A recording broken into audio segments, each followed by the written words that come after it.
All right, so reactions 4 and 5 are going to happen simultaneously. And what the instructions tell me to do is I'm going to tame an aluminum pellet, which I'm pulling out of my container right now. I'm getting a good one.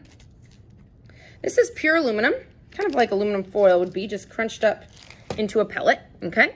And I'm going to add it into my aqueous copper 2 chloride and my liquid water. And there's 2 reactions occurring. The first one is copper 2 chloride and the aluminum pellet are going to produce solid copper and aqueous aluminum chloride.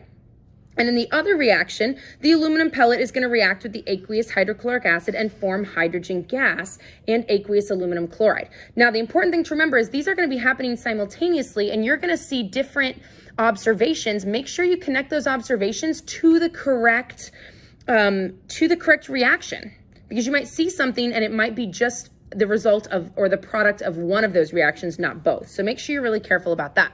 So here's my aluminum pellet, and I'm going to drop it in. So you can see things kind of happening right away.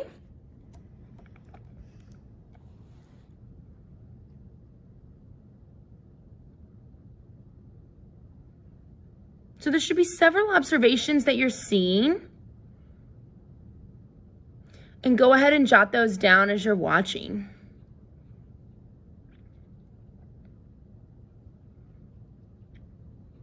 Now, the important thing to remember here is often people see that color change on the aluminum pellet, and the common misconception is people go, oh, the aluminum is turning into copper.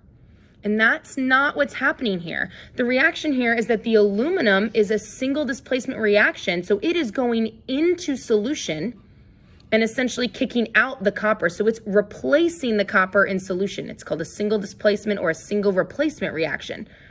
We are not doing alchemy here where we're just simply changing one element into another.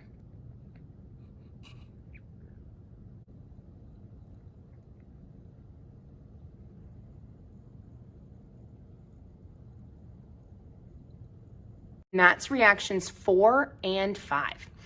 So the last thing you would do if you were in a lab is we're going to just take the copper pellet. Once it's done reacting, we'd pour it out and catch the copper pellet, or the copper and the aluminum, what's left of it, in a paper towel so we can dispose of it correctly. You would also want to clean everything up, make sure your hot plate is off, make sure your table is wiped down, and make sure all of your chemicals are properly sealed and stored when you're done. Once everything is cleaned up and when you're in the lab, then you could take off your goggles and your lab coat. So go ahead and finish doing all your observations. You can go back and watch any of these videos from each of the reactions if you want to rewatch them and kind of see the whole process, and make sure you do detailed observations and balance your equations. And that's it. Thanks, guys.